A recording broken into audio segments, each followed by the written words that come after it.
for a few more members of the audience to join us. So let's wait for another couple of minutes and we'll start our webinar soon.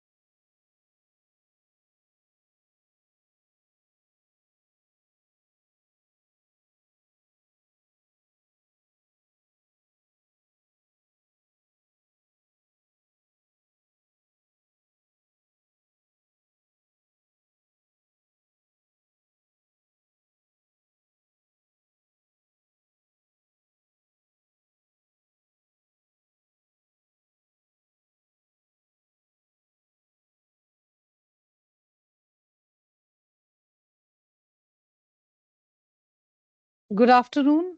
My name is Geeta Lobo. It's my pleasure to welcome you to today's webinar of Creating Winning Products.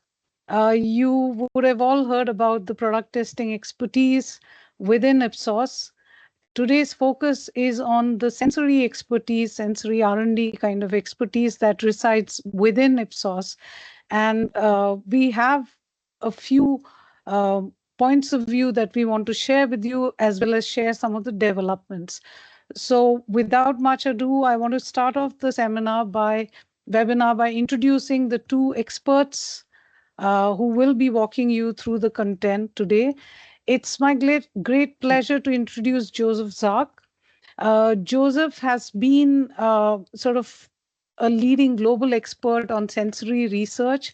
He has decades of experience both on client side, and he's obviously now been working for long with us on an agency role. Josef was actually trained in the 90s by Joel Siddell and Becky Bleibaum, two of the leading lights of sensory research. And after his training, he joined Kraft Mondelez and worked there for a period of close to 2 decades, and was the head of sensory consumer science at a global leadership position when he moved to the agency side. He joined Ipsos in 2013, has been working in the innovation service line, and he specializes in preference segmentation and product optimization. One of the key contributions that we all appreciate Josef for is his ability to deploy superior analytical approaches such as PLS regression, sensory spatial segmentation, and he's also recently been contributing in deploying AI in innovation methodologies and in synthetic data projects for product testing. On today's webinar, we also have Dominic Brown. He's the Associate Director with the Innovation Service Line based in UK. Dom is a quantitative product testing specialist with over 14 years of experience in product testing research, including a background in sensory and early stage product optimization. He supports Josef on combining sensory and consumer data for the purpose of predictive modeling. So I'll now give you a quick overview of what our experts will be walking you through. Do remember, we have a Q&A session in the end, and I can see a lot of people are joining in right now. So please be sure to keep posting your questions and comments if you want to do that in the Q&A box, and we'll address those in the end. So today we're going to start off, as promised, by touching on some of the 101 stuff, fundamentals of product testing, sensory, and QDA. From here, we'll move on to sensory function, where we'll touch upon how businesses benefit from sensory descriptive testing and some practical elements that one needs to keep in consideration. We're also going to talk about Product Predict AI, which is an AI-based solution, and two of areas which Josef specializes in. One is preference segmentation, and the other is product optimization. We will also have Dom walking us through how we are deploying AI in our product development solution. And these will include quite a few latest developments that you may or may not have heard of. So please be sure to watch out for this as well. And like I shared, do post your questions in the chat box. With this, I want to hand it over to Joseph. Joseph, over to you. Hello, everybody. Next slide, please. Anita. It's a great pleasure being with you, all of you, at least virtually. We have enough room for all of you to ask questions in the chat, or we also reserve time at the end to make sure we address all the questions that you have. Today's webinar, as Gita says, is around winning products, around linking sensory descriptive data with consumer liking, but also integrating artificial intelligence. And I guess most of you will be aware that Ipsos is the largest product testing advisor. So we run product testing all around the life cycle that you see in the next page, need to. The part that I am talking about, product optimization, preference segmentation, is covering many areas of that product development circle. Certainly exploration, idea generation, but then also optimizing. We talk about winning products, so it's about moving quality to a higher level of overall liking, but also the validation how we are covering today. Absolutely. So next page is around sensory evaluation. I'll talk a little bit about sensory evaluation. You may have heard about the QDA methodology. There has been a sensory meeting a few months ago celebrating 50 years of QDA in a University of California in Davis, where I've been an invited speaker to talk about my experience with QDA and how QDA links to business success. So next page is showing you my team at a company that no longer exists in that name, Kraft Foods, in R&D Munich, where you can see all these people working with sensory evaluation, lots of smiling faces. And this is what we shouldn't forget today when we hear some not so nice news, politics around the world. Don't forget to smile and see the fun in the work. Sensory absolutely is fun. So next page, I want to really introduce you, if you are not, some of you might be familiar, what is QDA? What does QDA stand for? What is all about? So next page, we can explain what do the letters stand for? And I hear a lot of guesses that are not necessarily right. So Q does not stand for quality, it stands for quantitative. People that are sensory panelists are rating products on a scale. And it's descriptive. So there's no hedonics here with QDA. It is a panel that are just rating what they perceive. It's descriptive. And there is analysis. You do statistical analysis.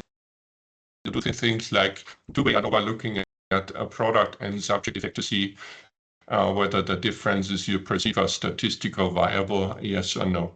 Next page, please.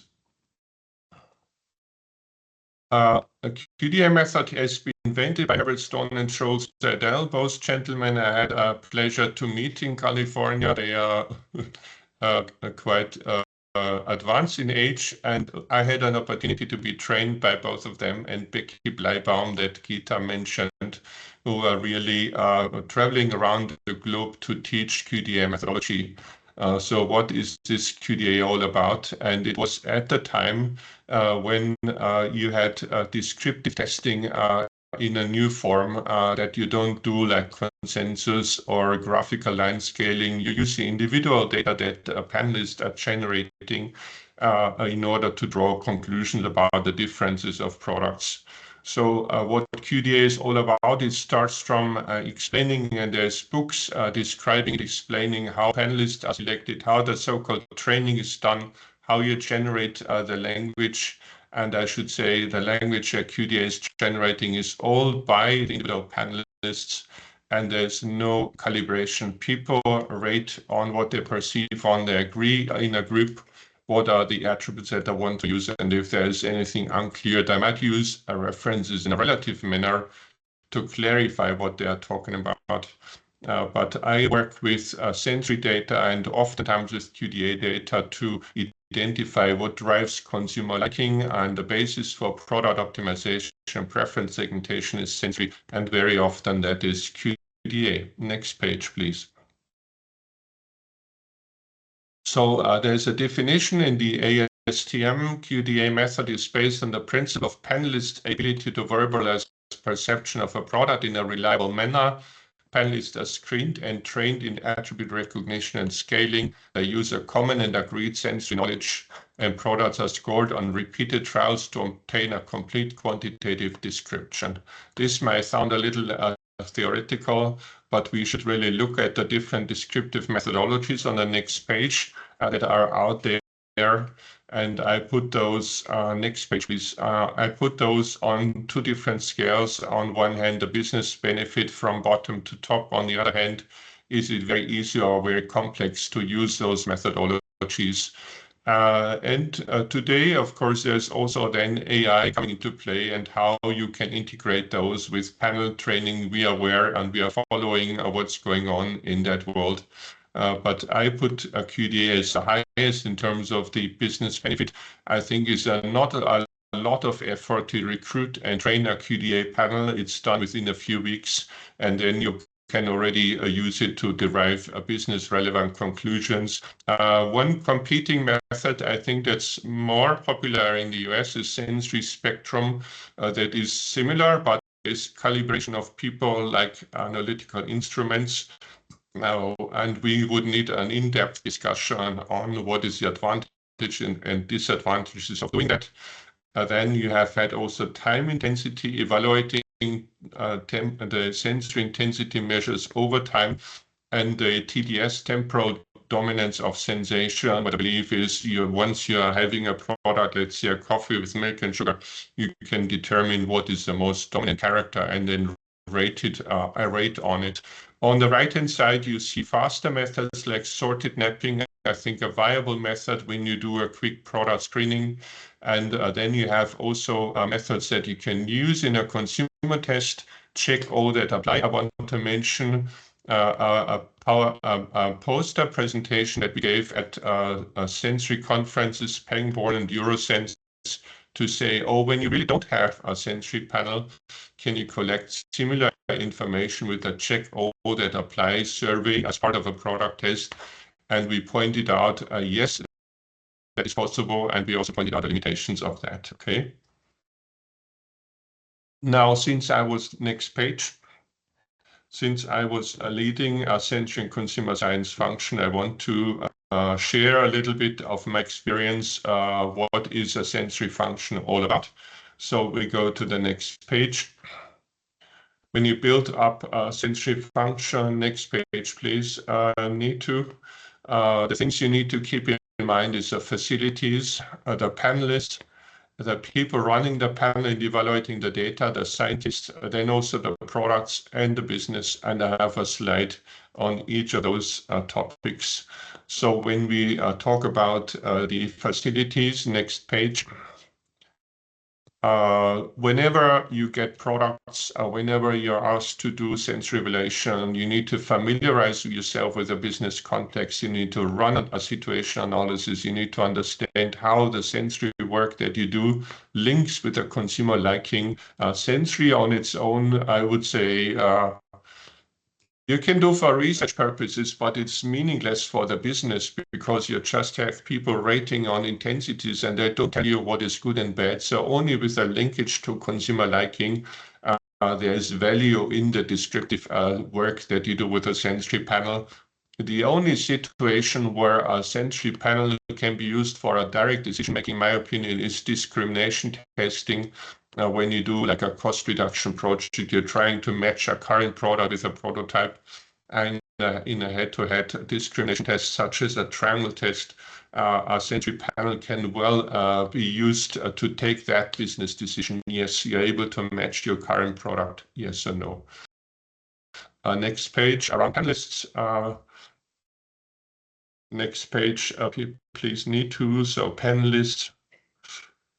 Yes, panelists are experts. Panelists are consumers. We recruit consumers to be users and likers of the category.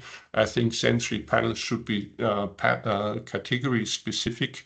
And when we screen and recruit them, we want to make sure they're able to detect differences. So we are eliminating non-discriminators. So the average panelist is a little more sensitive than consumers would be, but otherwise the language they use, the way the product is evaluated by them is consumer friendly. Therefore, QDA panel is consumer relevant. That's an important consideration when you think that products by a QDA panel are normally evaluated in a lab condition, although at the time of COVID, you also had some that were moved into home evaluation. Whatever we do, the lab conditions should reflect reality as much as possible. Then my next page is around the scientist. In my opinion, it's very beneficial if the panel leader is a scientist, if he is having some statistical background, some psychologist know-how, because you're dealing with a group of people and the group dynamics of those people. But when you also analyze the data, when you know what kind of sensory attributes drive consumer liking, you can steer the panel sessions much more. The more know-how you have, the more focus you can give towards the attributes generated. And as I said, the panel generates the terms themselves. That makes it consumer relevant.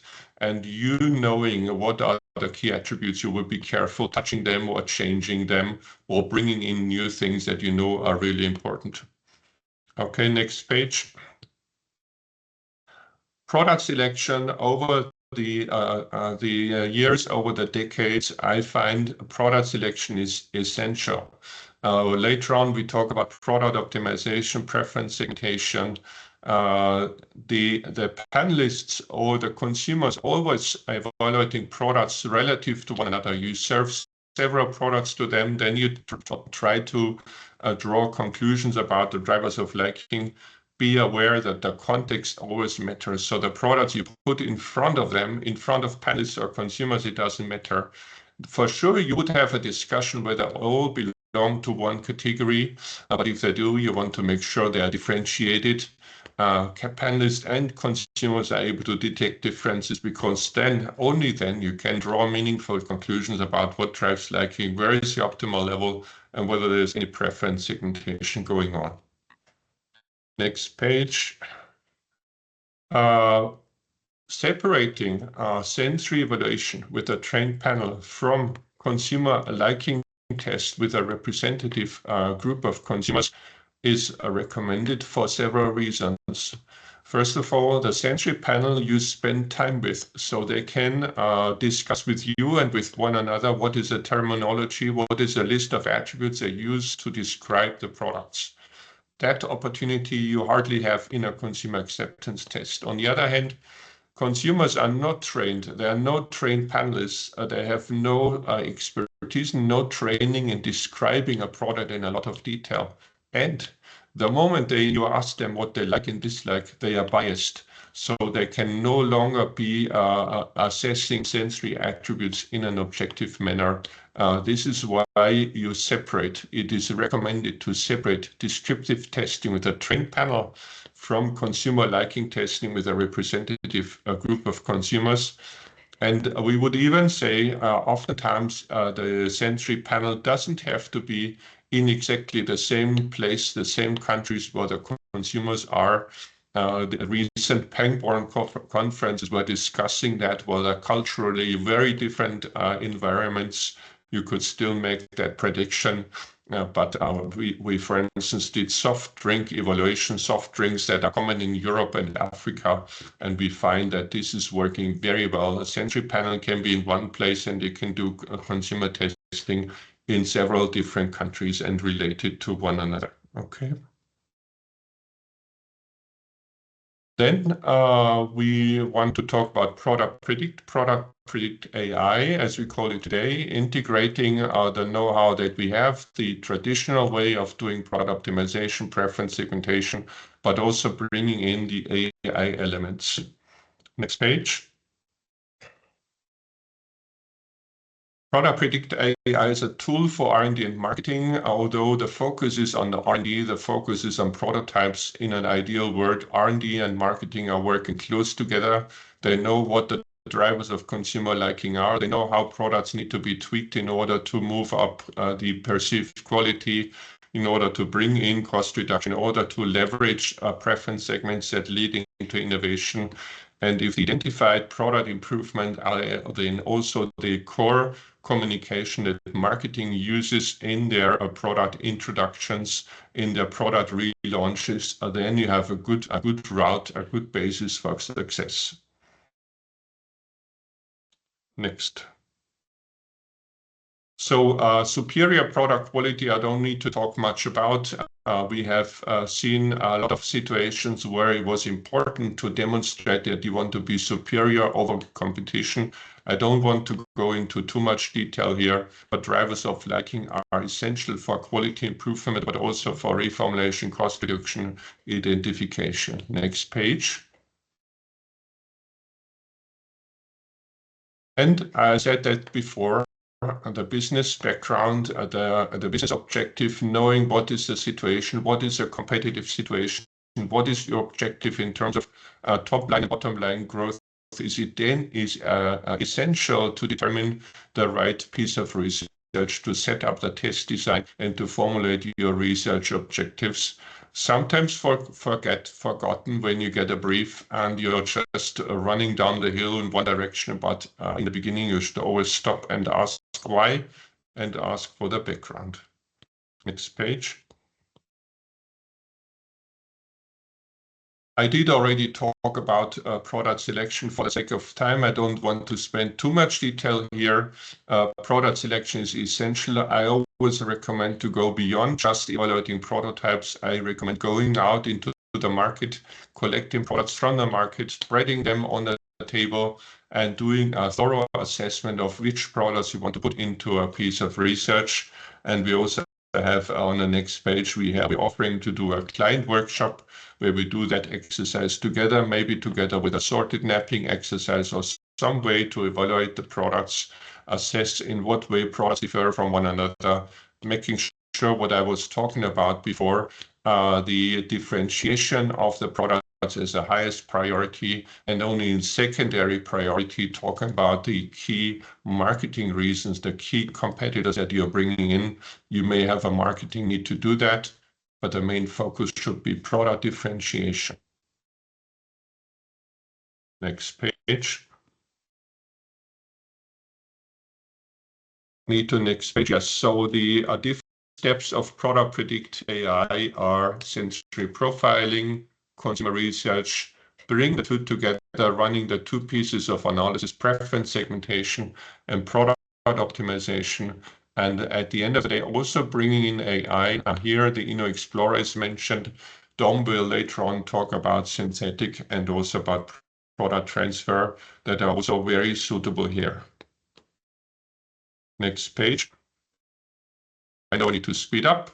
So sensory profiling, you have a slide about sensory panelists, sensory evaluation, what it is covering. We recommend, if available, to also collect chemical, physical data that can be collected in parallel. When you talk about drivers of liking, the sensory data should always be the main source, but having chemicals, physical data in the background is very useful to have.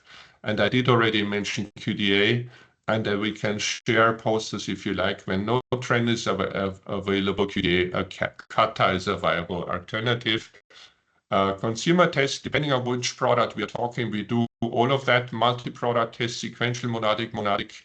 We have promoted incomplete design that allows you to do a multi-product test in a situation where you could not do it before. Some products you can only evaluate at home. Ideally, you run the analysis on blind products. Blinding is not always possible. If you can, I'd recommend to do blind and branded. Then the focus is overall liking. That's a main feature we're using from the consumer liking test. And we would look at the psychographic profile in order to characterize the different consumer segments. Okay, next page. So the key elements of the analysis, I will talk about preference segmentation, and then I will hand over to Dom. So preference segmentation, next page.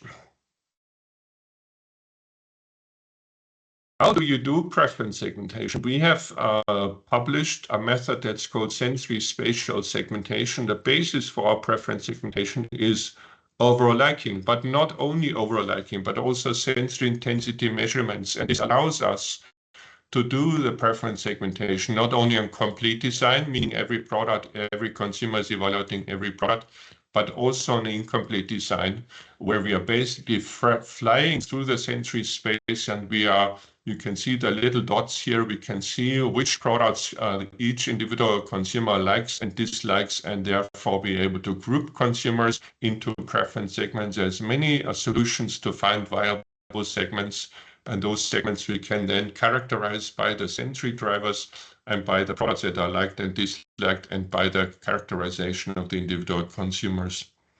Next page. Yes, when you do complete or incomplete design, sensory spatial segmentation is applicable.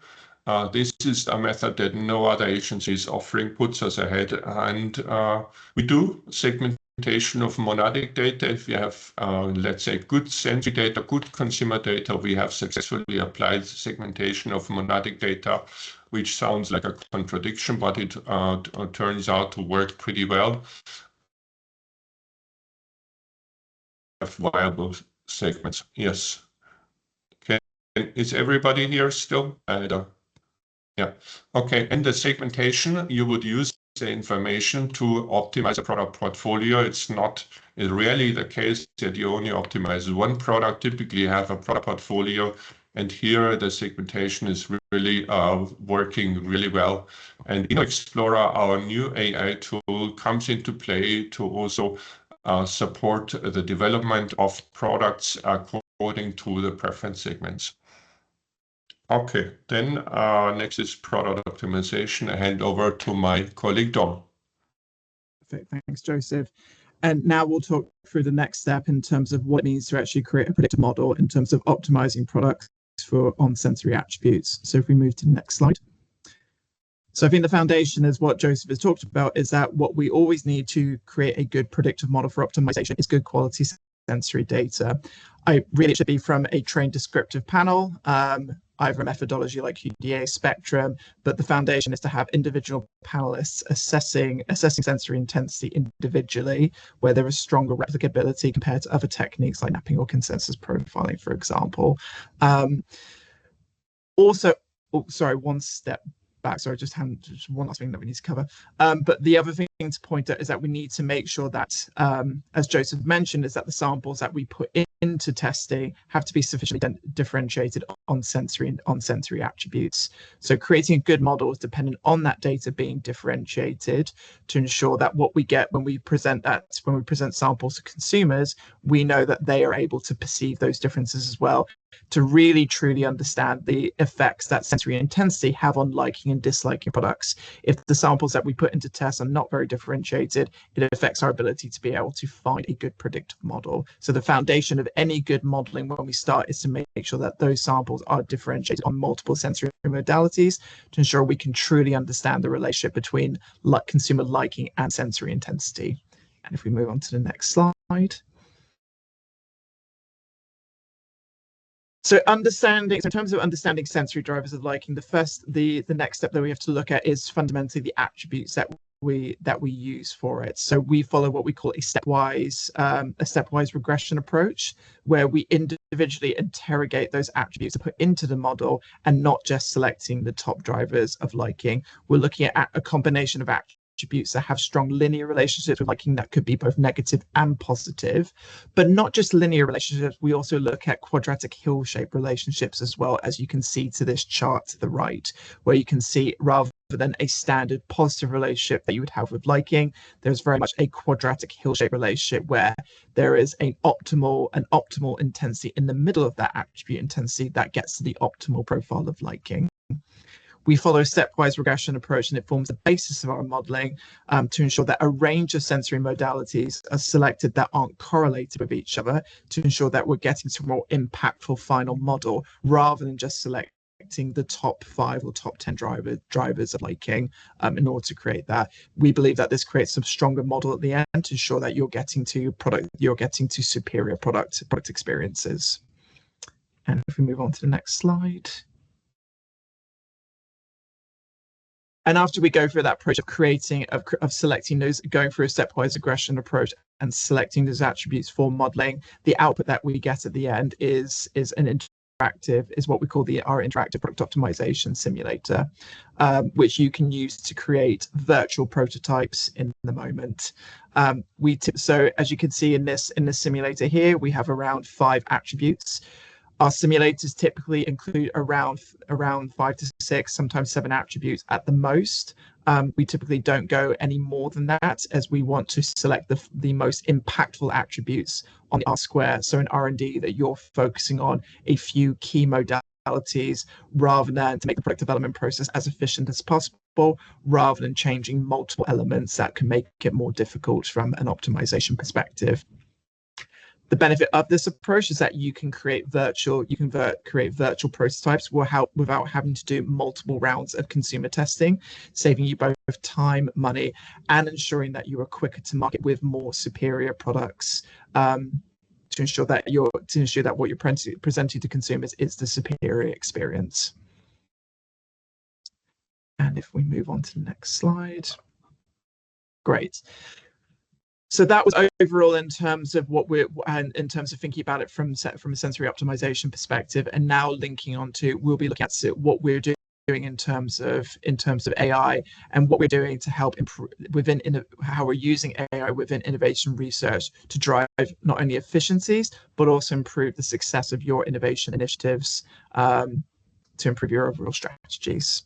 So if we move on to the next slide. So I think it's fairly easy to say that we know that AI has significantly changed our daily lives, and not just in terms of the market research industry, but across a range of different corporate activities across the world. It's completely revolutionized the way that we approach our daily working lives. So one area is in terms of the form of analytical AI and how machine learning algorithms have improved and accelerated our data analysis, the use of large language models and generative AI, and how that's been used in terms of generating ideas, products, and packaging, but also in another area which is now coming to the fore in terms of generative AI using non-large language models to mimic real-world data that we augment into existing data. So the use of the rise of synthetics and how that can be complemented within the market research industry. So we know it's fundamentally changed our ways of working to improve the ways of working, and we'll explore that within a few slides here. So if we move on to the next slide. So the first thing that we want to touch upon is, as Joseph mentioned, is InnoExplorer AI, which is our generative AI solution to help generate concepts, ideas, product improvement ideas, but also packaging ideas in a very rapid fashion. So you're improving your innovation life cycles, speeding them up from months traditionally to days. But not only in terms of making the process of innovation more efficient, but also improving that success rate of your innovations. So with all the outputs from generative AI being based on genuine consumer feedback, to ensure that any strategies that come from our InnoExplorer offer are based on real consumer feedback from your consumers, to ensure those innovations that you launch into market are stronger and superior to really tap into those consumer needs and product improvement ideas. If we move on to the next slide. So with InnoExplorer, as I said, we do take two different paths. But both fundamentally start with feedback from consumers to ensure that when you're innovating, it is based on genuine consumer feedback, to create the strongest ideas, products, and concepts for your consumers. So that starts as the fundamental input for our generative AI. The first path we take is using an open end to understand unmet needs. So just collecting, within a category of interest, we collect what are the unmet needs within that, and using that input, using that initial consumer feedback to understand what those consumer insights are. We develop unmet needs, generate ideas, and generate concepts very rapidly. But then the second area that we look at, as Joseph mentioned, is how we use it within product testing. So incorporating an open end within a product test to collect ideas, product improvement ideas, what could be done to improve the product experience. We again use that as the input for our generative AI. So it's one open end that we put into a product test, and it generates a combination of both product improvement ideas, but not just that. We can also develop concepts from that open end, and we can also generate packaging ideas as well. The idea being that, as well as generating those product improvement ideas, we can make sure that if there needs to be any tailoring or improvement that needs to be made to packaging or concept, it's based on consumer feedback from the product experience to make sure everything is matching up with how consumers are experiencing the product as well, to ensure everything is aligned holistically. And as I said, one area that we're using within this as well is using Inner Explorer to help with identifying product improvement ideas for preference segments. So if we're doing a preference segmentation and we've identified our segments, we can use Inner Explorer AI to identify those product improvement ideas for preference segments in order to get to those product improvements, or the optimal product within a particular segment, to add additional feedback as well as sensory information. We move on to the next slide. Another area that we're looking at in terms of our offer is, as I said, is looking at how products can transfer, how likely products can transfer from one market to another, and how we can predict that. So we know that product testing can be very expensive, and where products have a global reach, it's important to understand how products will be perceived in different markets. We can't always assume that one product is going to perform exactly the same in every different market, where there are different cultures, different perceptions, and different preferences. So rather than testing in each individual market and to validate, we can understand the likelihood of how products can successfully transfer across markets. So within this, if we look at the chart in the middle, there are 4 key elements that form our predictive model for product transferability. So the first element is what we call our Hofstede's 6 cultural dimensions. So across the markets of interest that you want to understand and predict, we look at how similar they are from a cultural aspect. So there are 6 cultural dimensions that we look at for each country, and then we cluster to see how similar they are from a cultural perspective. The second aspect is understanding the category drivers. So within each country, we would run a consumer test to understand what are the key drivers of the category for consumers. And again, we would cluster consumers based on that to understand if they have similar drivers of liking.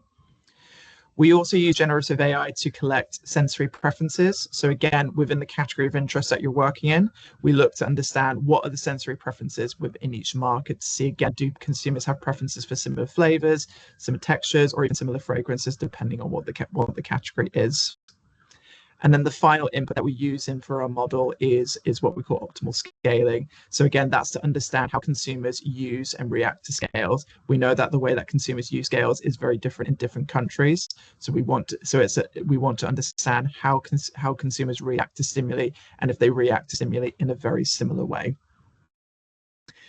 And using all of those four inputs, we run cluster analysis on each one of them to understand how likely each market falls into a cluster on those different categories, with the overall output at the end being the probability of how likely 2 markets are of being twins, where you can successfully transfer a product from one market to another with either minimal consumer testing to save time, money, but also to reduce risk. So where you have global launches, we can make sure our aim is to help you identify where there are 2 countries are likely of being twins, so you can move things and also reduce the amount of consumer testing that you need to do in markets.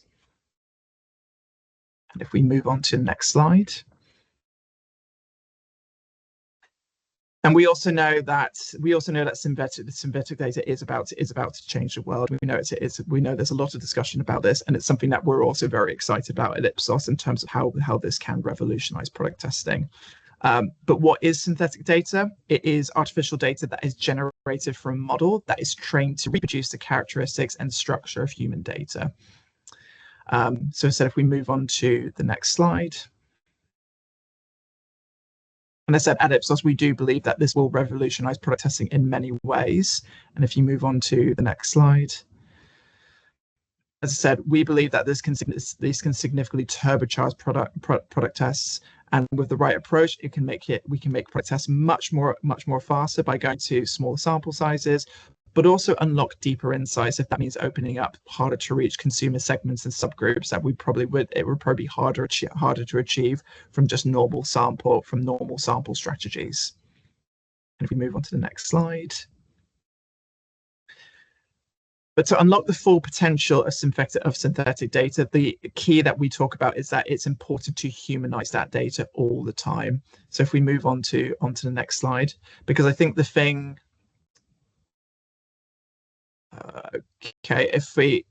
so basically, as I said, it's synthetic data. We do believe that this can significantly turbocharge product tests, as we mentioned, and as I said, it can go much faster. Improving the agility by 50%. It can also increase cost savings by having to go to smaller sample sizes, by reducing costs by 20 to 60%, but also go further by unlocking deeper insights with further subgroup analysis effectively. So if there are subgroups which are harder to reach, we can use synthetic data to boost those subgroups in order to get to a higher statistical base size to do further subgroup analysis.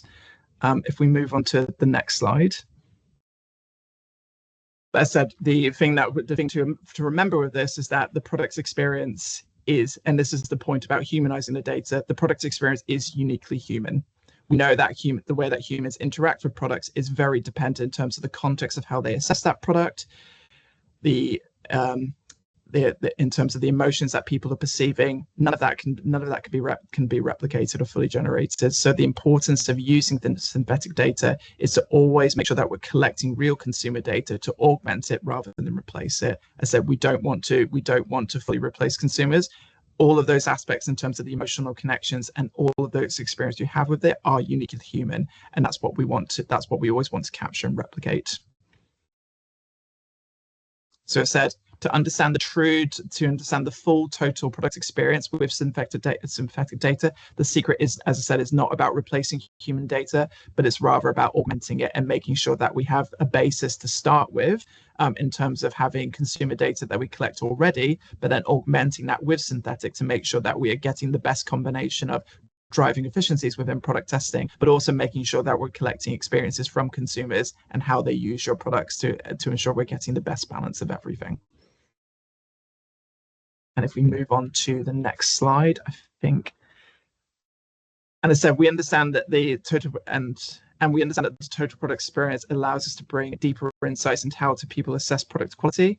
So said, we do have a paper that we have launched called "We Are More Than Our Senses," and expands on this area of how we look at it with synthetic data. As I said, in terms of the sensory input, the knowledge, and the context. So these three inputs interact with each other, and this is why we also collect. We still collect consumer feedback from people when we do synthetic testing. And if we move on to the next slide, and I think that's just a roundup from you, Joseph. Yeah, so this is summarizing what Ipsos Innovation, what Product Predict AI is all about. We have explained to you the role of QDA and in which applications, which analysis it is used, and what you do when a QDA panel is not available. And the three areas of AI Dom has already covered. So those are InnoExplorer, that is giving us ideas for product improvement, for development of new concept and pack. This is product transfer, where especially for global companies, when you know that one country is scoring similar to another one, is basically an opportunity for efficiency, reducing sample size in a country. Synthetic, that's all new, but there's a lot of programming, a lot of know-how into synthetic, where currently we are at a situation where we have one sample, a real sample of consumers, which is a basis for making up another sample of synthetic, which is giving you a lot of learnings, a lot of efficiencies. Okay. I think that's. Do we have another chart here? No. There's one question already. Yes. Yeah, so I'll walk you through the questions. So first of all, thanks Dom and thanks Joseph for that really expansive tour, slammed into this short duration where we looked at the basic foundational aspects of sensory research and also shared some of the cutting edge work that we're doing at Ipsos using synths, deploying AI in the context of product testing.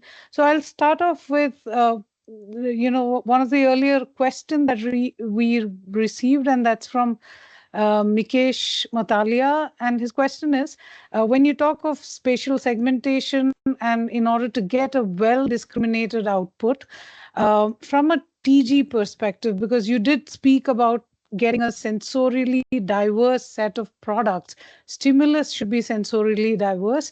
But what about the TG?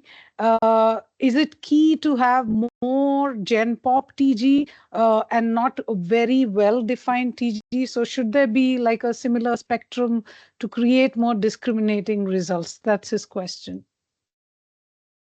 First of all, a preference segmentation study can be narrower or can be wider. It really depends on typically, and we have talked about a product category today. These are products that one product is a substitute of another one. But we have done it very broad, cross-category, or we have done it very specific. But typical objective is product optimization. You want to improve your product, which means you want to gain from non-users, people that are currently non-using your product, but with an improved liking, the right marketing communication, you're attracting new users. Therefore, yes, typically it is a general population target group. And I talk about product selection, so sensorially diverse set of products is a requirement whenever you do such exercises. You never know. I mean, you could have products that are sensory-wise very different, and then you run a consumer research and you find they're all rated very similarly, all rated the same. In that case, if you have sensory differentiated product, that is often the underlying segmentation is the reason for that, because you have one group going in one direction, another group going in an opposite direction, which means a recipe is probably not enough to satisfy all your consumers. Yeah, indeed. And we've seen that in some of the recent researchers as well, Joseph, this notion that, when consumers tend to respond identically, but there are patterns of preferences that we need to unearth through segmentation. A couple of more questions. This is coming from Kanchan Mehta. Should QDA be conducted as a discussion, like an FGD, or should it be done as an unbiased activity where each panelist sort of record their responses directly and discussions happen later? So should you have them listening to each other? Should you have them give their thoughts independently? What's a better way to do this?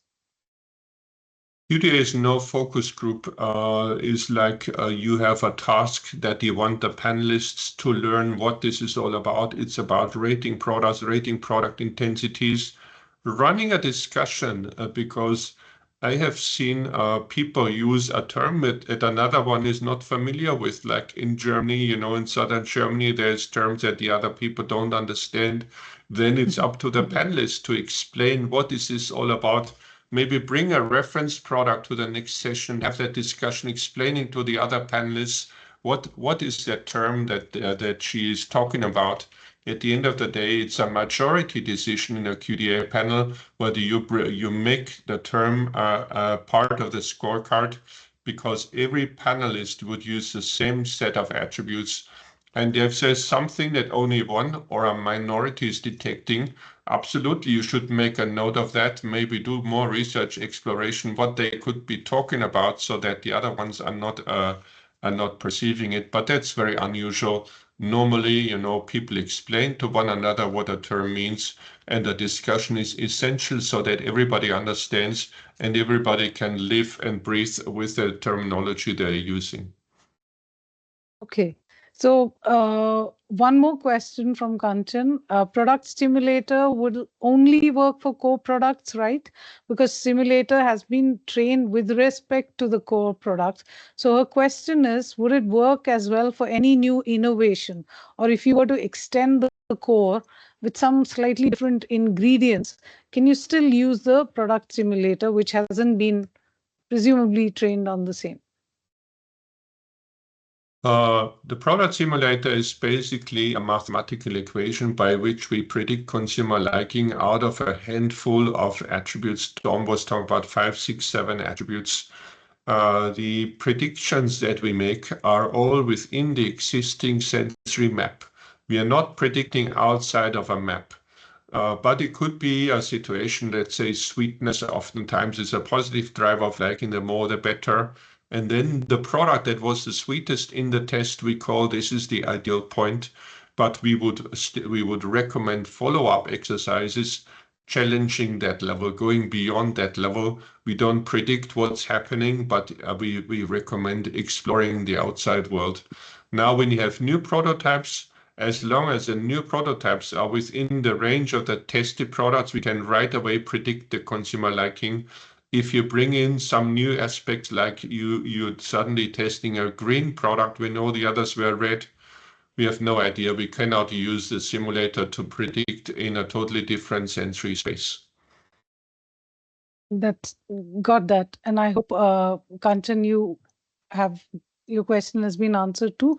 One last thing, which is, can you give us an example of a kata in foods category? An example, I'm guessing, of different kind of attributes on which evaluation happens. So an example of using kata in a foods category. That's the question. Yes, well, we can send it. I would suggest we send it to where this request is coming from. We can send it as an email. Sure. Typically, Yeah, it's a we can do list that. of 30 terms. The terms are sensory terms, and they should be, let me say, simple or easy to understand. Sometimes simpler than a QDA might be, where I'm talking about, for instance, a lemon sour flavor of a cream cheese. That's an expression consumers would not use. It requires some discussion. Yep. We've also done a poster on kata which we can share. So looking at how kata in consumer testing for foods is used for segmentation. So we've done that as a poster from previous sensory conferences. But Great. if we have a more specific, description of which food category, food is broad, which food category the client is interested here, we can see whether we have for that category, whether we have a list of terms. And of course, we're happily having a discussion with the person. I don't know the name. Yeah. So Kanchan Mehta is the person on the call. So Kanchan, please, we will share with you an example for foods category. If you have anything else specific in your mind, do check it out and we can reach out to you separately, maybe walk you through it. One other question from Jyoti Bhatt is that should QDA be done with or without a reference product? References in QDA are only used to clarify an attribute. The scoring is done without a reference. There's never a reference on the scale. Perception of people varies from person to person. Ask your partner how sour, how bitter is a product. You will never get an agreement. This is the philosophy of QDA, that everybody rates their perception. Of course, there's group exercises to see whether people understand and also in which area of the scale people are scoring. There's quadrant exercises that is part of QDA. That is, the ability for yourself as a panelist to compare versus other people. But there's no scoring of references, which would be calibration. And that's a fundamental difference between QDA and sensory spectrum. The moment you do calibration with references, it's not QDA. I think that completely answers that question. I think that's the set of questions that we have for now, but I did want to point out a few things, and I wanted to ask you, Dom, also. If you look at some of the cutting edge areas in which we are deploying AI, and especially use of synths, so two questions which I wanted to ask you was, one is, apart from some of the broader guidance that we have around deployment of synth, what are some of the specific caveats that we typically share with clients in using synths in product testing? So if you can just touch upon those, and then I have a question for Joseph. Joseph, I think you might have an answer for that one in terms of some of the specific areas.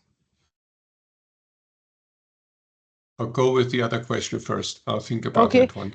Okay. So in your experience, Joseph, which of the sensory research techniques do you find clients using a lot less of, which both in your experience at Crafts and now in the agency side, you feel would help make the biggest business impact or give us the best market success? So what is it that maybe clients aren't using as much, but could really, really benefit from? I have made a point about product selection. We recommend, client workshop with or without an agency present, spreading products on the table, making sure everybody agrees on the products that are selected, demonstrating that the products are differentiated. For that purpose, there's methods that are faster, quicker, simpler than QDA. I mentioned sorted mapping, basically defining what is dimension 1 and 2 and maybe 3, and then placing products physically on the table and then describing what is the distance, how different they are in what aspect. So that could be used more often. And I have seen like a roundtable evaluation of products together with R&D management, and then it's always the most senior person that determines what he thinks is the most different or the key focus products. I think having a more agreed methodology, such as sorted mapping, everybody can do that in front of himself, and then a moderator can steer the discussion more useful. So I do mention sorted mapping, and also wrote a chapter in a book about sensory about sorted mapping. And I did mention kata. Whether you should use panelists to do kata is a discussion with consumers that's working very well, very fast methodology that could be used more often, no doubt. I feel that in some places TDS is popular, but that's a philosophical discussion. Whether a dominant sensation exists and can be agreed on across a panelist. I'm having controversial discussion with people like Pascal Schlicher, professor in France, whether this is physical possible. When I have a coffee with milk and sugar, for me, it's difficult to say, oh, which attribute is the most dominant here? But it's a method that's not been out for long, and I think it's growing in popularity. An interesting concept, yeah. Yeah. So thanks, Joseph. Well, there is a lot, obviously, that we've shared today, and I invite our audience to reach out to us specifically if you want to know more about any of these methodologies. If you feel, because we normally reach out to you in the context of innovation testing, we are the leaders in this practice, but many of you may not have had as much of an understanding of our sensory approaches as well. So this is a webinar intended to introduce you to those. There are a lot of point of view papers that we have, which are free to download. When we send you the deck and the recording, you can access those as well. And feel free to reach out to me, to Joseph, through those mails, to Dominic, and ask any other questions that you may have. We are here to collaborate with you, work on more and more interesting problems to make sure that consumers out there, like you and me, get the best products that are possible, and also businesses get the most success doing the right scientific approach to launching products. And with that, I want to thank the wonderful audience for your wonderful questions. I want to thank Joseph and Dom, and we come to the end of this webinar. Thank you so much. Have a great rest of the day. See you soon. Thank you very much. It was a great pleasure.